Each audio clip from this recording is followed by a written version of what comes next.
दादा, आजकाल नेते मंडळी आमदारांना घेऊन जातात, नगरसेवकांना घेऊन जातात आणि तुम्ही पुण्यातल्या ग्रामीण भागातील लहान मुलांना थेट अमेरिकेत घेऊन गेलात, तेही नासा व्हिजिटला. हे कसं काय?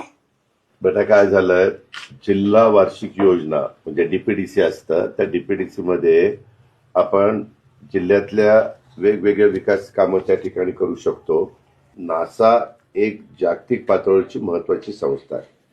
गोरगरिबांच्या मुलांना, हुशार मुलं, परंतु जिल्हा परिषदेच्या शाळेमध्ये शिकणारी आणि गोरगरिबांची ती मुलं काही परदेशामध्ये जाऊ शकत नाही, कारण लोकांची आर्थिक परिस्थिती त्यांच्या आई वडिलांची नसते. ह्या मुलांना जर लहानपणी त्यांचे जे बुद्धिमान आहेत त्यांचं सिलेक्शन आम्ही करतो आणि त्यांना पाठवतो. आता 25ची बॅच आपण पाठवलेली आहे आणि त्यांना तिथं गेल्यानंतर नासा म्हणजे काय, जगात काय चालतं, कशा पद्धतीनं चालतं, हे कॉन्फिडन्स त्यांना येतो. तो येण्याच्या करता आपण ते पाठवलं, असं आपण केलं.